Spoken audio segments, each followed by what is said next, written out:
So here we are, the next dark star, and what are you doing? Brandon is pointing down, and and I'm trying to figure out what she's saying. Oh,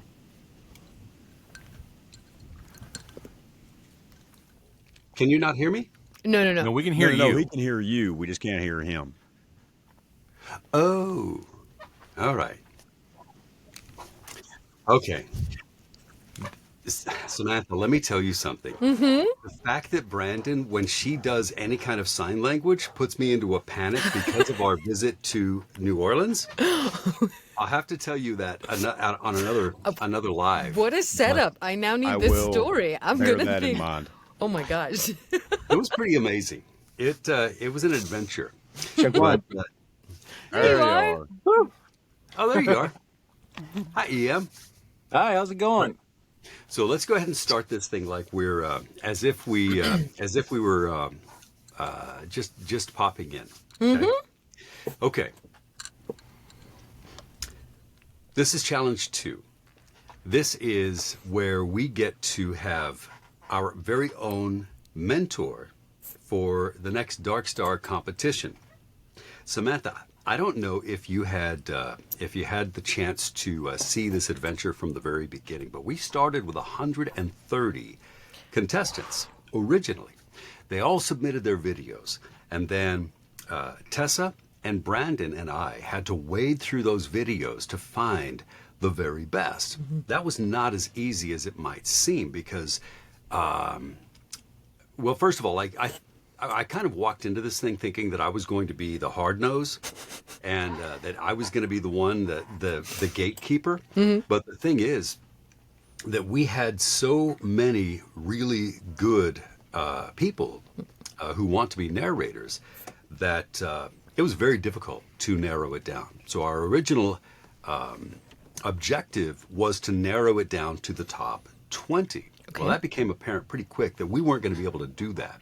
So we whittled and whittled and whittled. I think it must have taken us a day and a half, right? Wow. So, well, so when it was all three of us together, so this is how we started. We took a week, and each of us went through all of the contestants, and we all picked our definitely yes, our maybes, and our no's. And so I was like feeling pretty generous because I thought, well, Tessa and Brandon, they'll find a lot of no's. But we basically all did the same thing. We all walked in with a whole bunch of yeses and a whole bunch of maybes and just one or two no's. So we had to spend a good amount of time whittling it down. Not And a at the end hard of it- ass in the room. So do I get to be Simon Cowell today? Is that Well, maybe. Maybe. That's your job, Samantha. That's your okay? job. Done. So we fudged and said, all right, we have the top 26 contestants, Okay. and then we presented the top 26 with a challenge, and it was basically generally acting. We took a script, a couple of scripts, to test the top 26 their skills at bringing drama to the script, and also bringing some levity, some comedy, some comedic timing to the script. And then we put it in the hands of the world and let the world pick the top 16 contestants. And of those top 16, you are in the room with four of those 16 contestants. So we have 4 mentors mentoring 4 sets of 4 contestants, and these are your babies. Hi, So babies. we have Mama. Blanca Frappier, we have Sean Chaussee, we have Jack Hill, we have E.M. Wylde. And this is pretty cool because now we have 2 guys, 2 girls, 3 guys, 1 girl to mentor. And in all of the other ones we've had, the majority have been women. So the challenge is this. We're looking for the contestants who can best create an opposite gender voice in the most authentic and convincing way, in addition to creating distinctive characters out of the secondary and tertiary characters from a script. So that's the challenge. I want to allow our contestants to introduce themselves, and maybe you can tell Samantha and I what brought you to where you are right now in wanting to be a narrator. Let's start with Blanca. We'll go clockwise. Yeah, I have been in the theater most of my life. I'm autistic, and my mom was like, how do I get this kid to learn how to be like the people around her? So she put me in theater, and it actually turned out really, really well. I loved every minute of it and was in theater up until I became a stay-at-home mom. So interesting. Yeah, you're not the first person. I think that there are a lot of people who have. That's a great way to channel your efforts. So, how about you, EM? Check. Can you hear me? Yeah. No. Okay. I can't hear myself, but figure that out. Well, I first learned, I guess, that I like to read out loud when I was working in an orchard with some buddies, and we had all the money we'd make every day we'd spend on ice cream and food. But one day we bought a book, and I read the book to the other guys every night. I was like, yeah, I kind of like doing this. And then I was a teacher for 10 years. Still am technically, but one of the things I loved doing the most is just reading out loud to the class. It's one of my favorite things to do, and I always try to work that into my lesson plans and stuff. And Nice. reading to kids. Now I'm reading to grown-ups.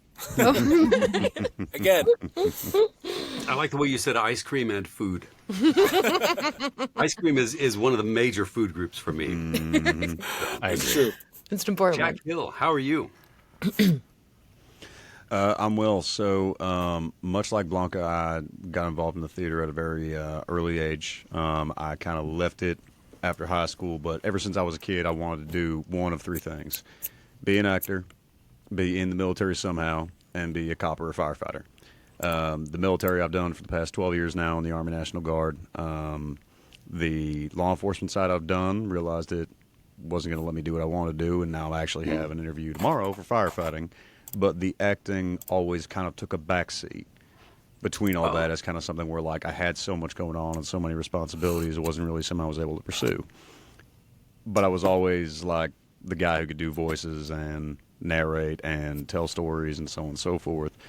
And comes TikTok, and I got swept up by Book Talk, which put me in front of authors and stuff like that, and also Miss Blanca, who is very much my angel in the audiobook world.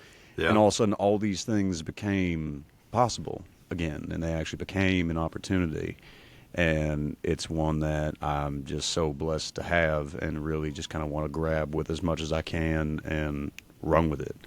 A lot of it having to do with I've never really realized the power of my voice and the amount of, you really brought this to life for me, or you really helped me connect with this or that. And finally, all that acting and all that is kind of coming into play, but not only coming into play, but in a way that enhances people's lives. So, Amazing. Yeah, that's really cool. I love the way that the Book Talk community is a great community of its own, but narrators have like formed this great community that supports each other as well. It's surprising to see like how many of you guys know each other and hang out together. As you're all like pursuing your dream. I It's can such tell an you it's one of the most- isolating job. We're all in these boxes by ourselves, ready to reach out to each other and make friends. I can tell you it's one of the most loving groups of people I've ever had to interact with. I'll say I that love much. that. Absolutely. Absolutely. Yeah. John, how about you? So I didn't know. I knew I wanted to do like voice acting of some sort from a fairly young age. Like, I mean, I grew up on cartoons. I loved Optimus Prime from Transformers and like the Teenage Mutant Ninja Turtles and all that kind of stuff. And I've always had I hit puberty and like my voice just dropped into the basement somewhere, and I was like, hey, maybe I can do John LaFontaine. It was always in a world. Oh, yeah. you know? Yeah. So it was like always one of those things where I was like, I can do that. I think I can do that. Yeah. And then my senior year in high school, I was super focused on sports throughout high school. My senior year, they decided to do Grease, and I went nice. and auditioned, and I ended up getting the role of Danny Zuko and got the acting bug, and didn't do anything with it. I got the bug and thought, hey, I'm going to go off to college, and ended up having a kid early and did not do that. So Kids do that. they do. Every They do. time. But early last year, it was actually January-ish of last year, there was a podcast that was doing a competition. And I've been playing D&D for years and making voices, playing D&D and all that kind of stuff. And my buddy was like, dude, you got to do this. It's like, you've been talking about this for years. Just do it. So I put in an audition. I didn't make it. But like getting back in the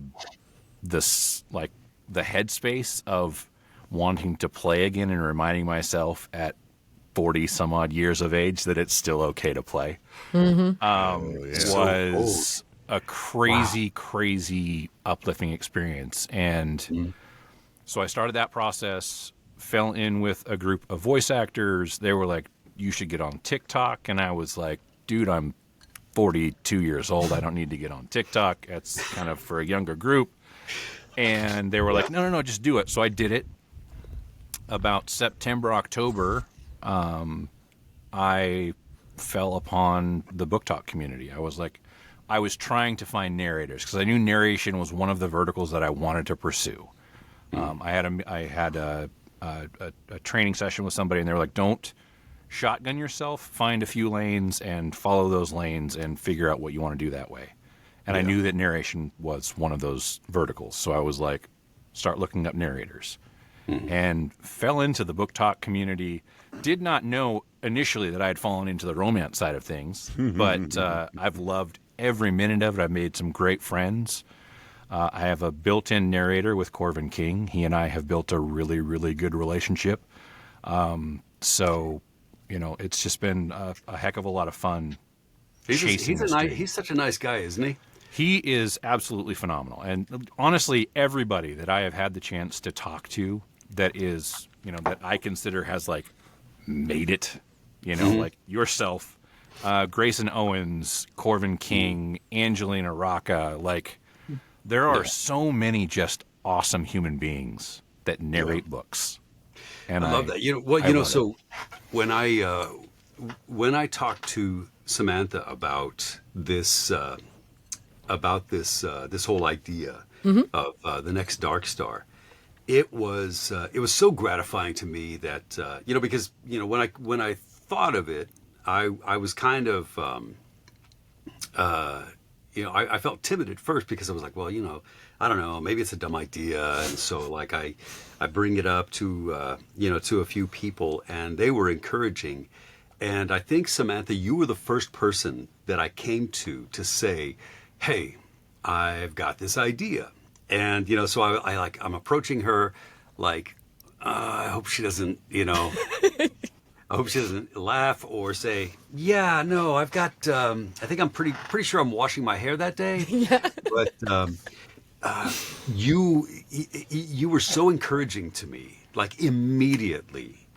Samantha said, yes, that sounds like a great idea. I love this idea of, helping the next generation of narrators to get there. And then I don't know if you remember our conversation, but I mean, you were just like coming out with all these ideas. Like, man, I wish when I started getting into narrating, I wish that somebody would have told me this, and I wish that somebody would have told me that. So after I got off the phone with you, I was on such a high that I really, you were the first person that made me think like, yeah, this is a great idea. I really love it. Oh, that's amazing. That's such great to hear. I love that. Yeah. I mean, it is a great idea. I love watching this. I love hearing reflected back that so many people are finding community and that community is helping them here. This is a community building event.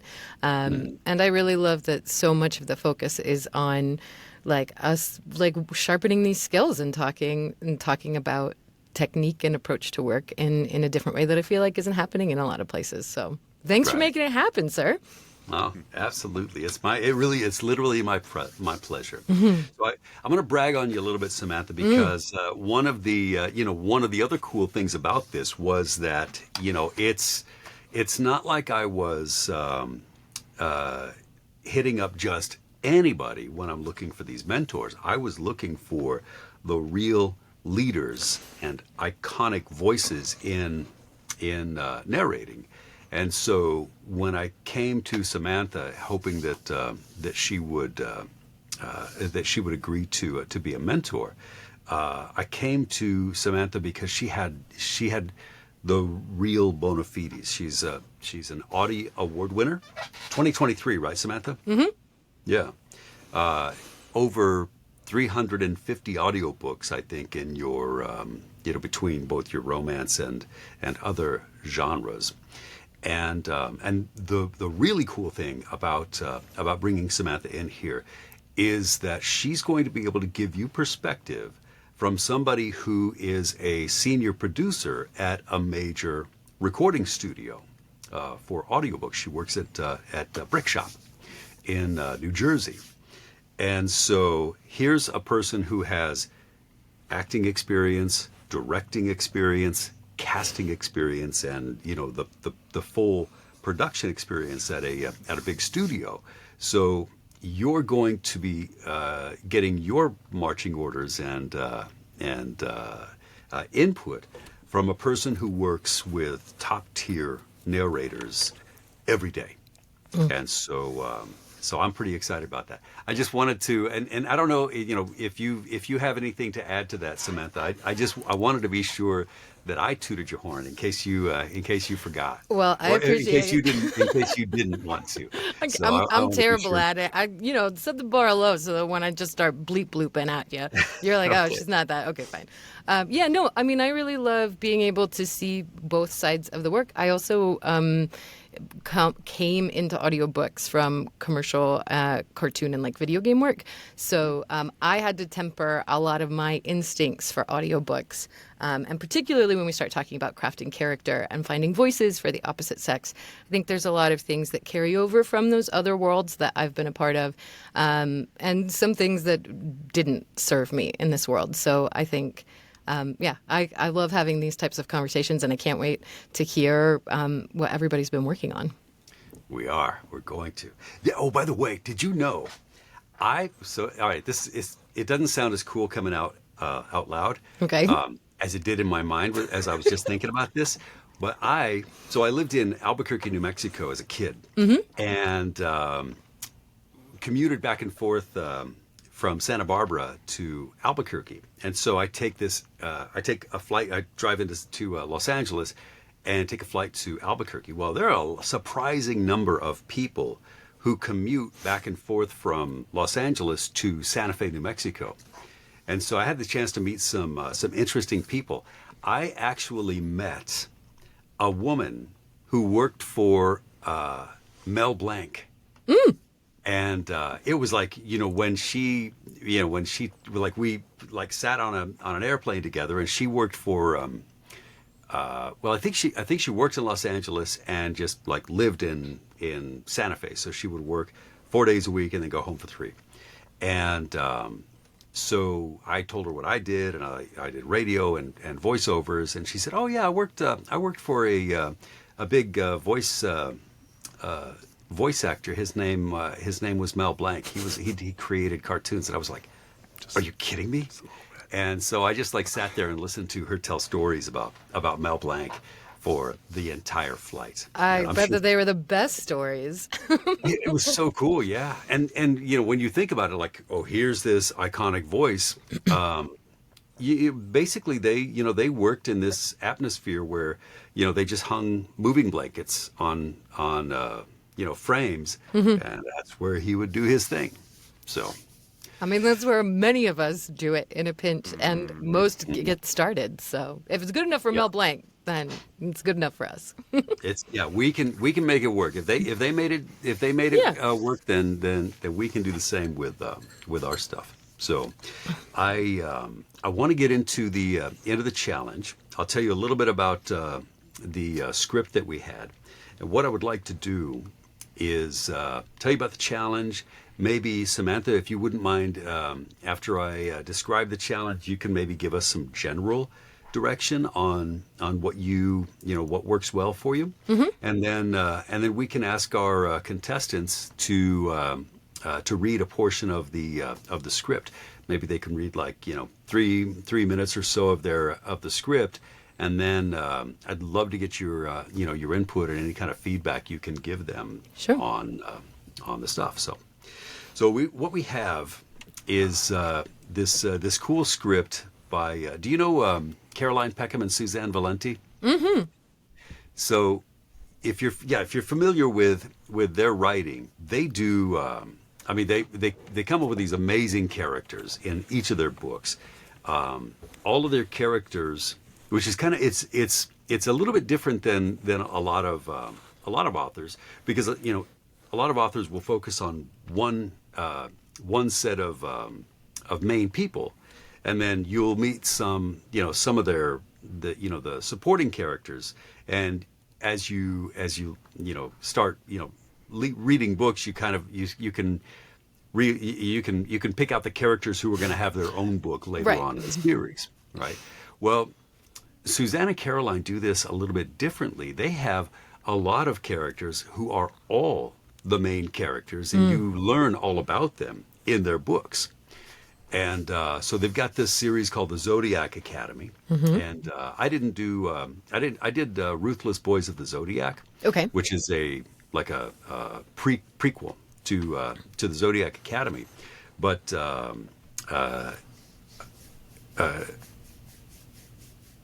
why am I blanking? The Bordeaux's. Yeah, the Bordeaux's. Yeah.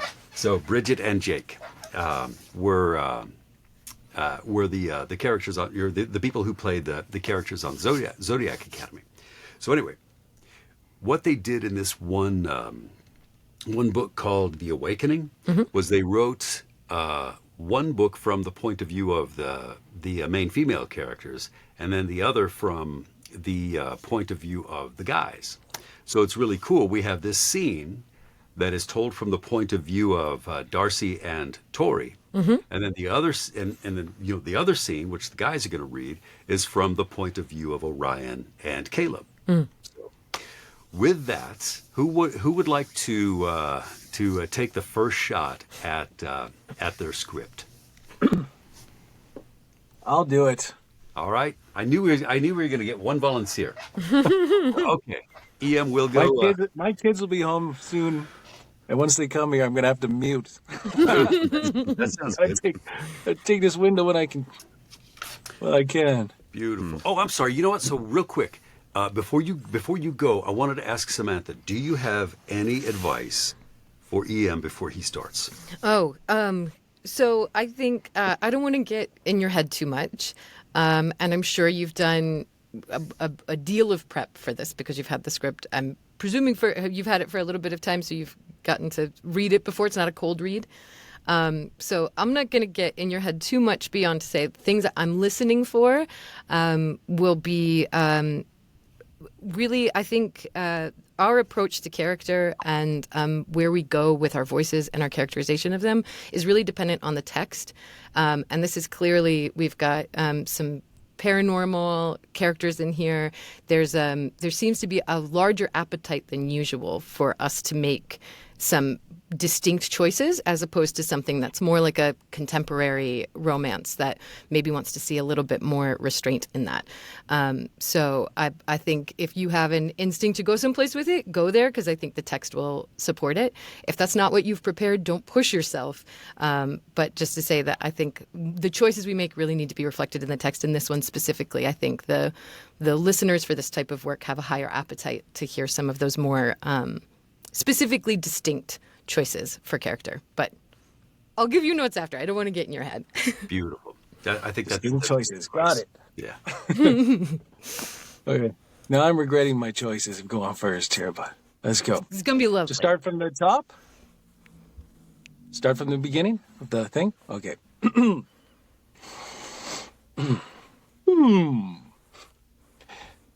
Enough. I bellowed before Caleb could try to... Enough. I bellowed before Caleb could try and land the strike. The Terra heir paused, clearly forcing himself to consider our situation over his own instincts too, and the students all fell still as they watched our interaction.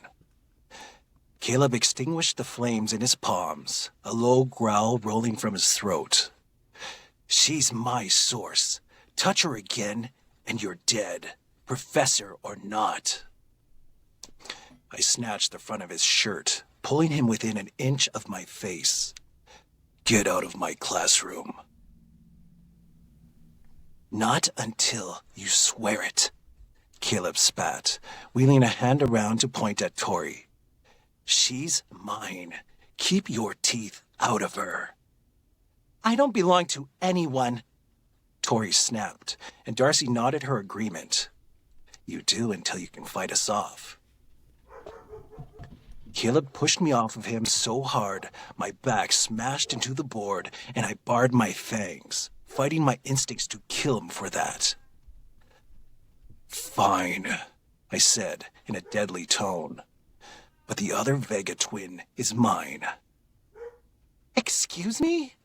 Darcy gasped, but neither Caleb or I acknowledged her as we eyed each other.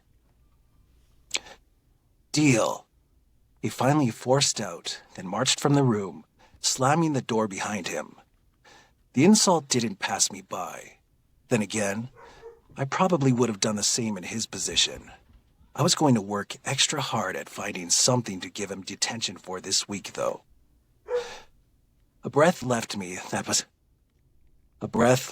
was tangled with relief, because now I had her. And it was the best damn feeling I'd experienced in a long time. But I wasn't going to let the class see how much my mood had just brightened, so I straightened my shirt and turned to the board, a smile tearing across my face where they couldn't see it, as I continued with the lesson in a flat tone. Aries are ruled by Mars, so they can be particularly impulsive and often aggressive when... I went on autopilot as my heart drummed to a hammering beat and my inner vampire bellowed his victory.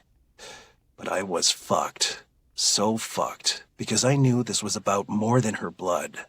Some deeper connection forged by something intangible. But screw it, because I actually wanted something for the first time in too many years, and now that I had it, I wasn't letting it go. Darcy Vega was my source, mine, and no one else in the whole damn kingdom could have a taste of her but me. Don't we get a say in this? Darcy hissed to her sister, and my smile dug deeper. No, Blue, you don't. Not unless we can fight them off, Tori said in anger. Which you won't be able to. Which you won't be able to do unless... Excuse me, sorry. Which you won't be able to do unless you listen in class. I grabbed a book from my desk, hurling it at them, and making them leap apart to avoid being hit. One more word out of either of you, and it's detention for the rest of the year. Their glares were venomous, and I stared coolly back, waiting for either of them to go against my word. But they kept their mouths shut at last, and I went back to teaching the class. When you're awakened, you will always obtain the elemental power linked to your star sign. For example, as a water sign, all Pisceans are gifted with the elemental magic of water. Those who gain more than one element are usually gifted this way because they are linked to more than one constellation. I tapped the board and a chart appeared which showed every constellation in the sky. As you can see, there are hundreds of combinations. The powers gifted to you by the stars are very elusive. Little is known about how or why some Fae are born with more than one element, but we do know that genetics play a role, and so does your order. I glanced at the Vegas, trying to assess. I think that's a good place to give a pause and to get some input on the pieces that you did, because I think that you were you're real strong out of the gate, And so I think that would be like it's good that we've got you doing Darcy and Tori? Tori. Tori. I was thinking Trudy. Close. So what are your thoughts, Samantha? What do you think? Yeah, I mean, I just want to say that I think that you have like a really, just generally, like a really lovely, distinct voice and like narration, instinct, and tone. And I think that that vocal quality is carrying you through a lot of this work, and it's really lovely to listen to. I think as much as we want to differentiate with our characters, I think we also want to carry that through into our narration work as well. And there were times that I felt like the narration was kind of just like samey, and that like in the same beat that you feel like I found my source, this is my woman, my vampire source of everything, was at the same level as like, and all constellations are the same in this like lecture course. And so I think you can play with it's not just pushing emotion into it, right? You've got tempo, you've got time, you've got spacing, pauses. Like, don't be afraid to just like give it a beat as he has this realization that like this woman is his. And so I think those same skills then go into how we depict characters. And similarly for me, I felt like they were a little samey, that we kind of had like female characters and we had male characters. It was hard for me to tell Tori and Darcy apart. And I think like in the book tag conversation, I'm sure you see lots of female narrators are like, how low can you go? What are you doing for your dude voice? Ladies, give us your dude voice. But we don't talk a lot about men having to do female voices, which I think is its own unique challenge. And I think a lot of men get by because they sound so delicious in all of the lovely little juicy scenes that we're like, well, we're not really going to pay attention to what you're doing with lady voice. And like, it's very easy to make us as women sound higher than we are, and sometimes make us sound like, I'm down here. And I think, so there are just some instincts that, like, just in the same way that we as women can push men, like, not every man is a growl beast. And not every woman is like, up here and like, stop talking to me. We have to do it this way. Like, that woman probably exists in the book. But that we don't have to push it that far. So you're also somebody that feels like you want to play with more like nuance and shades, right? Like there's some people who go really bold with character voices. I don't feel like you have to push and go bold there in the same way that I was talking about narration at the start, that you can use tempo and time and texture to give a different feel for a character without doing something wild vocally. We'll still get that distinction of like who those characters are. So don't feel like you have to, be a cartoon character. Yeah, especially because if you like, let's say that you are more of an actor who likes to, create subtle differences between characters. Like Samantha said, time and tempo and pauses and those kinds of things are your friend because you can draw distinctions between the characters without making a caricature out of one and then the other one being, real monotone. The way that people talk, we are prone to speed through a little piece of a section here, and then we're prone to stop and be more deliberate when we're trying to get a point across. So you can use those as ways to differentiate between your characters. And then sometimes, the difference between Caleb and Orion, Orion's the teacher. Caleb sounds a little bit, just reading him, he seems like kind of the guy who doesn't hear no very often. Mm-hmm. So you can inject their attitudes and differentiate between them as well that way. And you have I would listen to your voice just, reading a phone book. And so I love that you don't push it too far. I think you've got a really lovely quality. So I think it's actually, the challenge is to then find the nuance and the subtleties and to do it in degrees rather than like whole new books. But I think when you find it, it'll be a very satisfying pocket to get into. Yeah, thank you. That was nice. Thanks, guys. Appreciate it. Mm-hmm. How about, do you want to take a listen to the that same scene from the female's point of view? Yeah, let's get Blanca going. Cool. Blanca, how about you? Let's get you in on this action. Okay. Can you hear me okay? Is it not too loud, not too quiet? You sound great. You could. Okay. Okay. Enough. Orion bellowed before Caleb could land the strike. The terra air paused, and it felt like everyone in the class had turned to stone.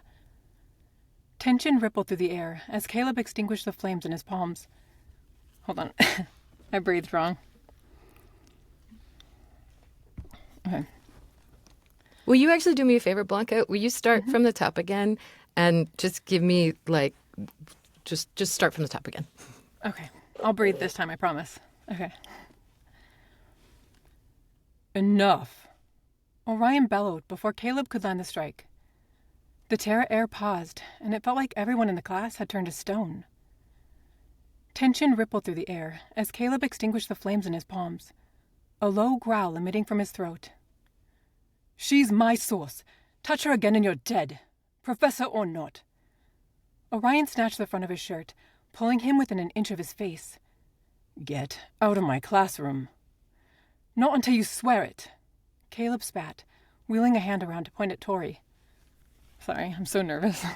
Okay. I don't belong to anyone. Tori snapped, and I nodded my agreement. When Orion didn't respond, Caleb pushed the professor off of him so hard, his back smashed into the board. Tense mutters broke out in the class, and I realized I was clutching the edge of my desk, my knuckles turning white. Fine, Orion said, in a deadly tone. But the other Vega twin is mine. Excuse me? I gasped, but they continued to ignore us. Caleb grumbled something, starting to stalk back and forth before him like a caged lion. Deal. He finally forced out, then marched from the room, slamming the door behind him. Orion straightened his shirt, then turned back to the board. Aries are ruled by Mars, so they can be particularly impulsive and often aggressive when... He went on, and I turned to Tori in absolute shock as Orion continued as if nothing had just happened. Don't we get a say in this? I hissed to my sister. Not unless we can fight them off, Tori said, her brow creasing with rage. Which you won't be able to do unless you listen in class. A book slammed into our desk, and Tori and I sprang apart to avoid it hitting us. Orion glared at us, the clear perpetrator. One more word out of either of you, and you'll be in detention for the rest of the year. I pressed my lips together as fury boiled and steamed inside me. Is he serious right now? He stared at us, waiting for either of us to talk back. We remained silent, and he returned to teaching.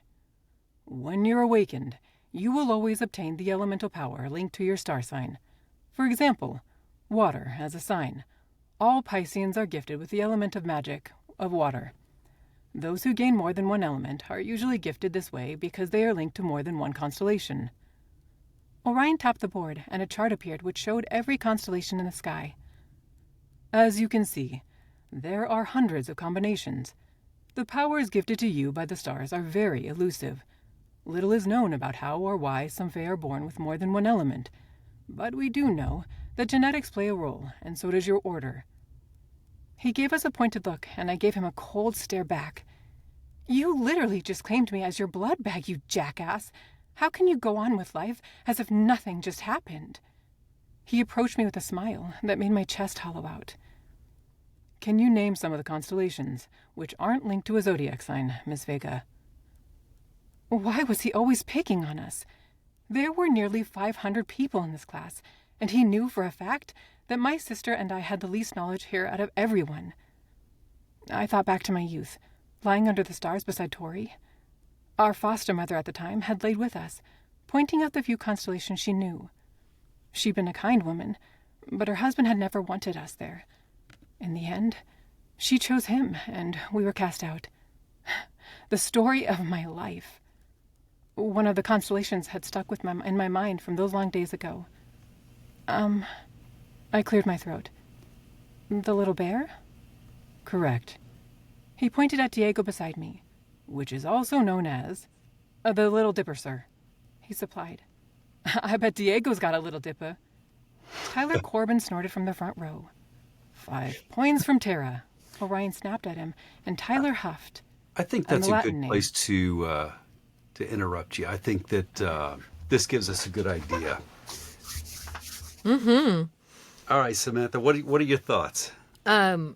So I think that you did such a great job giving us distinct energy for the two men at the top. And I think like what was actually the challenge was, again, the distinction between the narrator and her sister Tori. And I would say that there was a distinction between the two of them that was a little bit tricky, and also the distinction between her narration and some of these inside thoughts that she has. So it was hard to know, is this something that Tori is saying to somebody else, that Darcy's saying to herself, or that's narration? And I think in the same way that, like, you found the professor had such a lovely confidence about it. Like, it didn't feel like a forced voice that you were like, I'm being a man. Like, it was just like, nope, it had like a different subtle texture to it, and it was great. And I think just applying that to your approach to internal voice and narration. But I think sometimes it's harder, for me, sometimes it's hard to do like all six friends at brunch, because I think, oh, like, I'm a woman, I can do that. And it's like, oof, no. And a lot of male narrators I talk to are like, the series where I have to be this band of brothers is actually so difficult, because it's like, how do you make six guys that are all 28 sound distinctly different without getting super wacky? So it is a challenge. Yeah. But I do think that, like, the way that you brought the professor to life, that same sort of sensibility can be applied to the women. I also felt your nerves, girl. And I felt like it wasn't until we got like close to the end there on the internal story of my life that you finally forgot us. And look, none of us hardly for real. I mean, I know that like people do live narration all the time, but like this is not normal for work, right? We get to be in our little private boxes and find it. So like I feel those nerves and that breath control and that instinct to push instead of like lead us through the story. But I think that note's a little irrelevant, because you got there like 2/3 of the way through when you finally settled into it. Yeah. Weird, isn't it? It's nerve-wracking. When I first started doing voiceovers, you would always go to a studio to do your voiceover. Yeah. And so I got used to being in a little booth and with a engineer and a copywriter and a producer and everybody like talking and doing your thing. But then, like, as time went by and I got my own studio and I started doing like remote sessions, I just got used to being by myself doing my own thing. And it's very different. And you came from like radio and commercial, right? Like, so like you've been in a room where you're like you've got the entire marketing department that knows nothing about performance, and you're being asked to do the craziest things for a commercial. Like, it really wears down those nerves when you have to do that. But I'm sure you just being plucked into this. So anyways, just to say, I think the instincts are certainly there. And I feel you on breath and nerves. And I think you did a really good job. And the like what we were talking about in terms of like creating different differences between characters with your pacing, that I noticed was really a good way. Like, your Darcy character spoke really fast, and she was kind of like internal monologue, a lot of internal turmoil. Whereas when you went to Orion, he was a lot more self-assured, spoke a little bit slower, and so I think you did a good job of giving a contrast between those two, and it made the story more interesting. And those one-liner characters at the end there, because I was really curious to see how you were going to handle those, because you used an accent trick for somebody early on, which I was like, I mean, get it, girl, like, do it. That's a very easy way to make a character sound very distinct. Anytime I can be like, maybe spend some time in the South, it'll be very slight. It's an easy tool in our toolbox for sure. But so it was really great to hear even just those one-liners. I was like, yep, okay, they feel like different guys in the classroom. So really well done there. Yeah, especially when it's a real flavor character, you get to have fun and like make them goofy or whatever, because you're not going to be doing them a lot. You're not going to until they make him have his own book, Troy. I know. Yeah, exactly. I was telling a story in another session of how like I created a voice for this one character who was like super growly and always pissed off, and then I realized, oh crap, this guy is like 14 hours of the book, and so I had to be that guy for for a long time. Every time. I did a whole mystery series where the head cop guy was a very obscure British accent and very low. And then he was the major side character in the second book. And I regretted every choice I ever made in my life. Perfect. All right. So how about we go to Jack Hill? You want to give us your shot on the guy's point of view? Yes, sir. Well, All right. I'm actually kind of glad to hear Miss Samantha and Troy to hear you say that, because with Orion, as I'm reading this, there was one dialect, and as I'm kind of like piecing together everything and the sort of fantasy of it, there was one specific dialect that struck me, and I was like, oh, he might sound like this. And then I look at him like, oh, he narrates the whole thing, which means I'm going to have to dedicate to this dialect the whole time. And so I was like, all right, well, we'll run it. And Blanca, honey, if you think you were nervous, my BPM's at like 110 right now, so don't worry about it. All right. I'm going to mute my microphone now. Enough, I bellowed before Caleb could try and land the strike. The terror air paused, clearly forcing himself to consider our situation over his own instincts too, and the students all fell still as they watched our interaction. Caleb extinguished the flames in his palms, a low growl rolling from his throat. She's my sauce. Touch her again and you're dead, professor or not. I snatched the front of his shirt, pulling him within an inch of my face. Get out of my classroom. Not until you swear it, Caleb spat, wheeling a hand around to point at Tori. She's mine. Keep your teeth out of her. I don't belong to anyone, Tori snapped, and Darcy nodded her agreement. You do until you can fight us off. Caleb pushed me off him so hard my back smashed into the board and I bared my fangs, fighting my instincts to kill him for that. Fine, I said in a deadly tone, but the other Vega twin is mine. Excuse me, Darcy gasped, but neither Caleb or I acknowledged her as we eyed each other. Deal, he finally forced out, then marched from the room, slamming the door behind him. The insult didn't pass me by. Then again, I probably would have done the same in his position. I was going to work extra hard at finding something to give him detention for this week, though. A breath left me that was tangled with relief, because now I had her, and it was the best damn feeling I'd experienced in a long time. But I wasn't going to let the class see how much my mood had just brightened, so I straightened my shirt and turned to the board, a smile turning across my face where they couldn't see it as I continued with a lesson in a flat tone. Aries are ruled by Mars, so they can be particularly impulsive and often aggressive when, I went on autopilot as my heart drummed to a hammering beat and my inner vampire bellowed his victory. But I was fucked. So fucked. Because I knew this was about more than her blood. Some deeper connection forged by something intangible. Let's screw it. Because I actually wanted something for the first time in too many years, and now that I had it, I wasn't letting it go. Darcy Vega was my source. Mine. And no one else in the whole damn kingdom could have a taste of her but me. Don't we get a say in this? Darcy hissed to her sister, and my smile dug deeper. No, Blue. You don't. Not us unless we can fight them off, Terry said in anger. Which you won't be able to do unless you listen in class. I grabbed a book from my desk, hurling it at them and making them leap apart to avoid being hit. One more word out of either of you, and you'll be in detention for the rest of the year. Beautiful. Let me stop you right there because I want to keep those ladies' voices fresh in our minds as we're giving you feedback.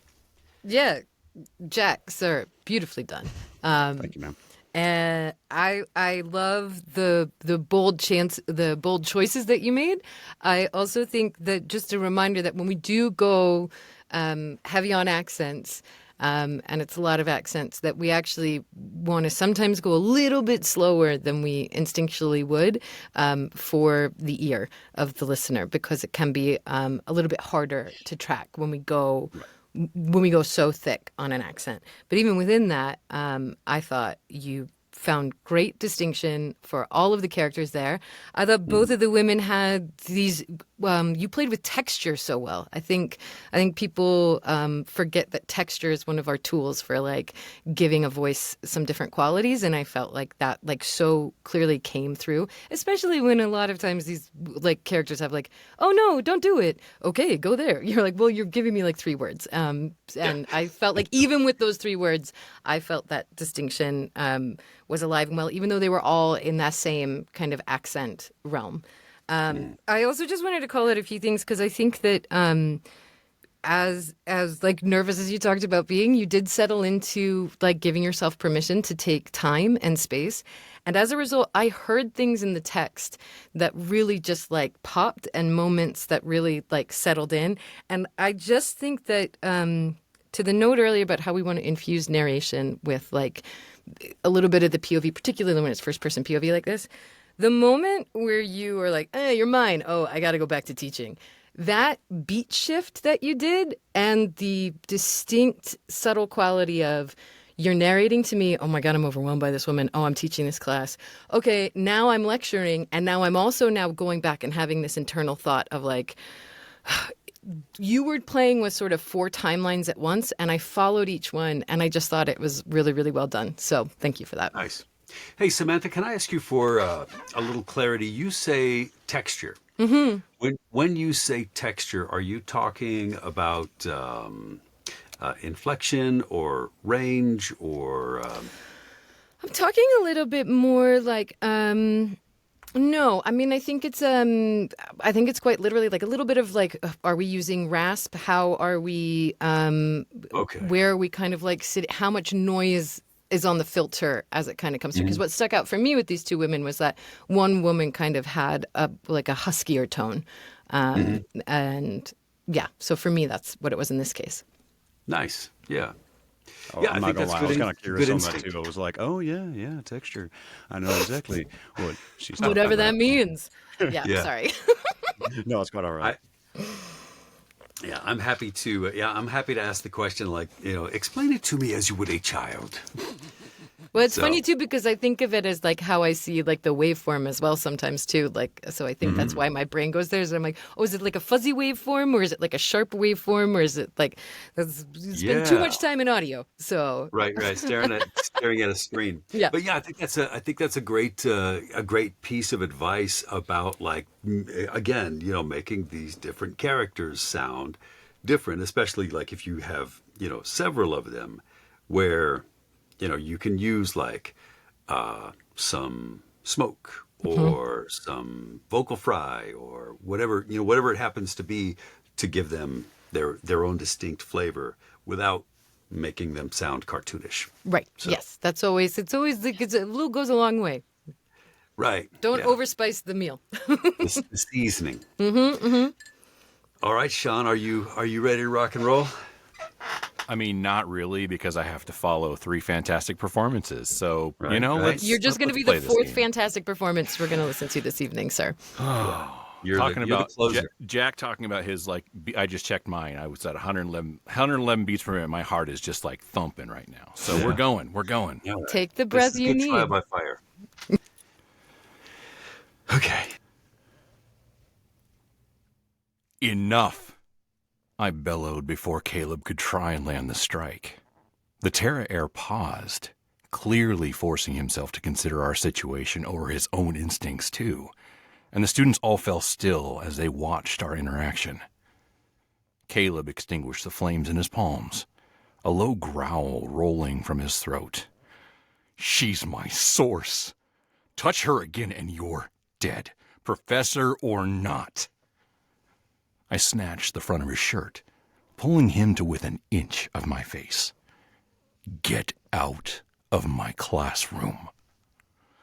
Not until you swear it, Caleb spat, wheeling her hand around to point at Tori. She's mine. Keep your teeth out of her. I don't belong to anyone, Tori snapped, and Darcy nodded her agreement. You do until you can fight us off. Caleb pushed me off of him so hard my back smashed into the board and I bared my fangs. fighting my instincts to kill him for that. Fine, I said in a deadly tone, but the other Vega twin is mine. Excuse me? Darcy gasped, but neither Caleb or I acknowledged her as we eyed each other. Deal, he finally forced out, then marched from the room, slamming the door behind him. The insult didn't pass me by. Then again, I probably would have done the same in his situation. I was going to work extra hard at finding something to give him detention for this week, though. A breath left me that was tangled with relief, because now I had her, and it was the best damn feeling I'd experienced in a long time. But I wasn't going to let the class see how much my mood had just brightened, so I straightened my shirt and turned on the board. A smile tearing across my face when they couldn't see it as I continued with the lesson in a flat tone. Aries are ruled by Mars, so they can be particularly impulsive and often aggressive when...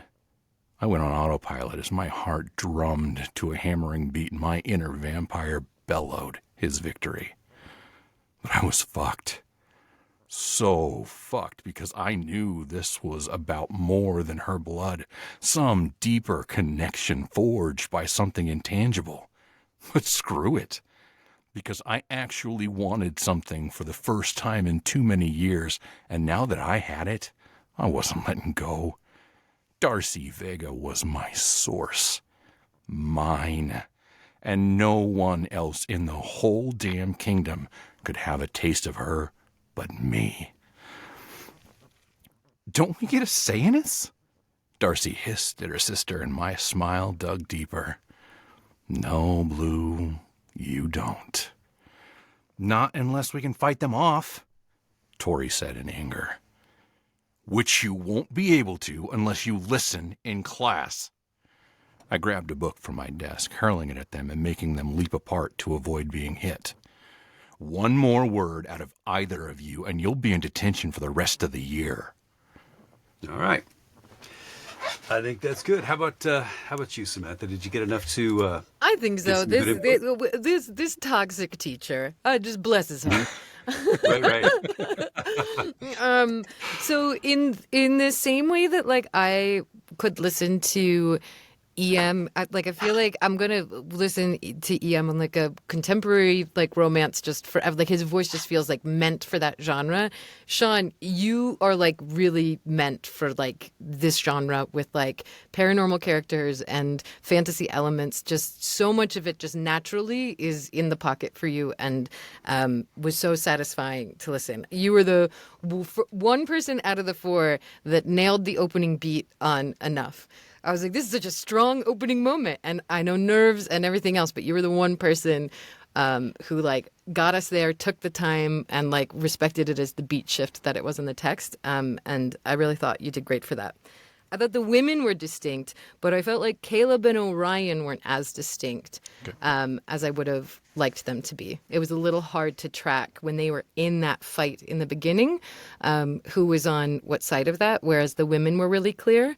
And I felt like it was great use of emotional subtext narrative. Again, speaking just about this genre specifically, when we start getting into paranormal, we get into fated mate stuff, we get into vampires and bloodlust and all this stuff. Like there is a manic desperation that you don't want to go too far from, but that really has to like bubble all of it because it's the whole thing that like we can't control our bodies that want you. And I felt like that caged desire was so well communicated and felt like that bubbling unhingedness was there, which is a lot of what this genre is about. So I really commend that. But I do think that the men could have found a little bit more distinction, and I thought what you did with the women was great. Okay. Yeah. Thank you. Can I give you a little bit of general... I would like to... And so I'll preface this by saying that... this is an unusual thing for everybody to be doing, to read in front of a whole crowd of people. And so it's, it's like it is difficult to like forget the fact that there's a whole bunch of people listening to you at the time. But when you're, and I guess I'll just give this as like things that I try to remind myself of. especially like when I'm listening back to something that I've done. Oftentimes, I'll find that as I listen to myself, I realize you're not even paying attention to to what the words are saying. You're just reading the words. And when I realize that I'm doing that, I need to take a break and go mow the lawn or pick up poop or grab a peanut butter and jelly sandwich, or, not at the same time, but, to do something different so I can clear my head. And one thing that I'll make as a critique with the understanding that, this is a weird situation, but let this story talk to you while you're doing it, right? So when Sean, when you did the Caleb pushed me off of him so hard my back smashed into the board and I bared my fangs fighting my instincts to kill him for that. Realize that, if somebody did that to you and you were saying the same thing, inside your head you would be saying, "You motherfucker," and you'd be so pissed off, you'd be seething at this guy, So you can use that to say, Caleb pushed me off him so hard, my back smashed into the board, and I bared my fangs, fighting my instincts to kill him for that. Because he was pissed, at the time. And he was like trying to maintain his composure, but he was pissed. Those kinds of, there are a lot of opportunities in here that you want to keep your eyes open for, in terms of like, the author does a great, so one of the cool things about being a narrator is that the author does a great job of telling you how you're feeling. And so, when they tell you, listen to them and take that opportunity. A lot of times, when you're reading a dramatic scene, there's a temptation to to infuse every line with emotion. And when you do that, it's like saying, "I love you all the time," right? If you say it all the time, it doesn't mean anything. So it's important that you, like Samantha said, use your spice sparingly. A little bit goes a long way. So if, you can roll through some portions of your monologue, just kind of telling it as a storyteller, where you're just kind of describing the scene for the listener, and then save those emotional parts for, the parts where it really will make a big difference. So well said. And I would agree that like all four of you, and I think to your point, Troy, like nerves obviously and the unique context that we're here play a lot into this, but that active storytelling, that like autopilot mode versus really letting yourself respond to the text and lead listeners with the text, I think is such an important note because, it's a marathon. And so you can't be at high octane emotion all the time. It wears the listener out. If we're also, that's why I think tempo is also a really important one, is that like, us, a lot of people get really weird about breath, and I don't know where you stand on this, Troy, but like obviously nobody wants to hear somebody speaking in like, like every 5 seconds, but there is breath is such an important tool we can use too, and it helps the listener pause, process what we've just led them through as well.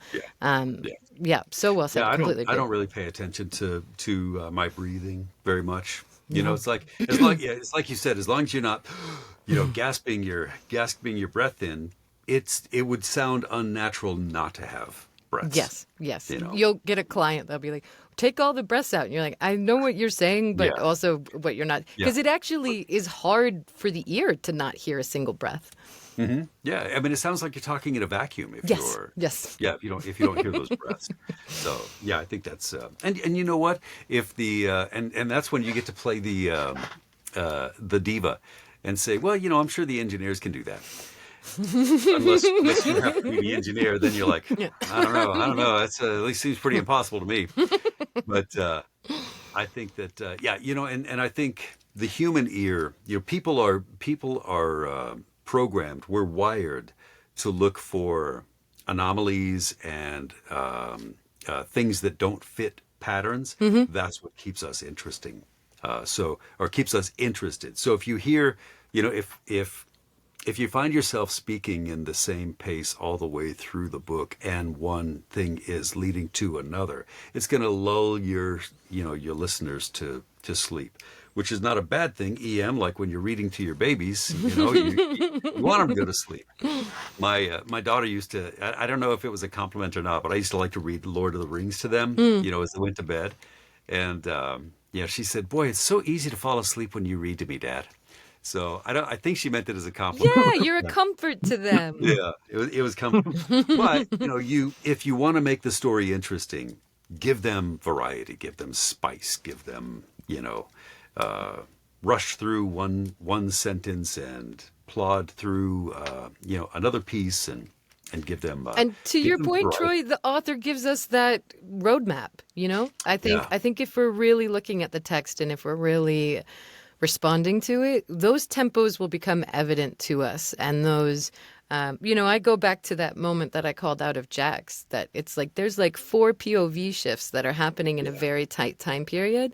And you kind of got to slalom slope them. But if you do, then it's this very exciting moment in the story, and we're right there with you. So yeah, we don't have to work so hard. The authors have already done the work for us. Exactly. Yeah. Samantha, thank you. You have done so much. I loved listening. As I'm listening to you give directions to these guys, I'm like, oh, you know what? I need to do that more often too. Or it's like these are things that I can use. So I love really it. Thank you for trusting me to come and give feedback and listen to you all. I consider you my babies now. This was a really lovely experience to be a part of. And please, I'm now going to be following to see how everybody does. Yeah. Yeah. So, are there any questions before we set you loose on your assignments? Anybody? You're good? All right. Well, I will set you free to do your thing, and we're looking forward to seeing the results of this session. And then, Me too. Samantha, I don't know if I told you, we're going to get together on it's the 26th, right? Yeah. Yeah. So the 26th, we'll get together with your fellow mentors, and we will. We'll talk about the highlights and everything we heard, and brag on our babies. Yeah, my top 4. They better all move over. This is mine. You guys are making it all the way. I know 4 people can't win, but I'm gonna talk to Troy behind the scenes, and we're gonna make something happen because you're figure my it out, babies. yeah. Yeah. We're gonna figure it out. So, Are you going to vote for us, Samantha? Yeah, obviously. Come on, guys.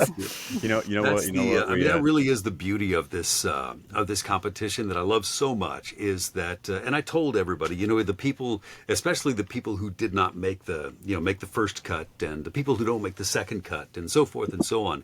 If you follow along, you're getting, just by virtue of, there are going to be a whole bunch of people who see this session, and they're going to benefit from Samantha's mentorship and advice, just like everybody else's, because what you're going through right now, everybody has gone through that. And so, they're going to be able to learn the art of narration just by following along with this competition. So. And Pretty by exciting. watching you guys be incredible. It's so satisfying to be able to give such precise feedback because the performance is already at a certain level. It would be, Right. we wouldn't be having maybe such a critical conversation if you guys weren't already coming in with such skills. We'd be like, yeah, keep on keeping on. Yeah, that's true. Now, So get there, kiddo. Yeah, just keep, Yeah. it's just about passion and drive. You'll be great. yeah, and it all starts somewhere, right? It's like 1 minute. You and I swear to God, this is exactly the way it happens. 1 minute you're like, I'm a real professional narrator. I've got 10 audiobooks under me, and you're gonna blink, and the next thing you know, you're gonna have 200 audiobooks, and true. then you're gonna blink again, and it's gonna be 400 audiobooks. So Take care of Yeah, those calendars and your exactly. work-life balance, guys. It can Exactly. just slow and steady wins the race. Exactly. Speaking of calendars, you're open. You're free to start to post your entries starting at midnight tonight, and so post them. Let everybody see what you did, and and they can start falling in love with you like we have. But we have to record them first. I was waiting until after this session to have Right. have the feedback from Samantha before I was like, Same. I'm totally Exactly. throwing this out there. This is going to be great. Nope, tonight, Well, it's tonight at funny. midnight, you are free to fly. Oh, you know what? And I'll make y'all a deal. I'll make the three of y'all a deal. If all four of Mama Brentmoor's babies get to the next one, we print T-shirts here for my merch line. I will print all of us shirts that just say "Children of Brentmoor." Yeah, baby. Hot damn, that's a Yes, great idea. Yes. one Yeah, that's hundo. very I will. Children of Brentmoor. Can I like fundraise that. Brentmoor's this? babies. Yeah, I'll Yeah. pay for them. You know, You can't, be you the can't see it on Brentmoor camera, but turtles. Brandon and Turtles. Tessa are both going, Yeah. I want one. beautiful. Oh, That's shoot, a I great got idea. Choice turtles. I got to Then we'll, design yeah, that then now. we'll start making money. That'll There be you cool. go. Yeah, I obviously. like it.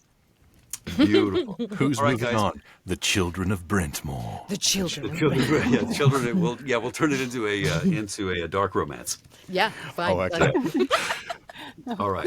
Thank you very much again, Samantha. We Of course. we loved every minute of it, and thank you guys for playing. I know it's not comfortable because you're out here, you're like putting yourself out there, but I love you for it, and so thank you. Thank you, Troy. you, This sir. is great. Yeah, thanks All for right, having guys. us. Thanks, guys. We'll talk to you soon. Okay, bye-bye. Good to see everybody. Bye.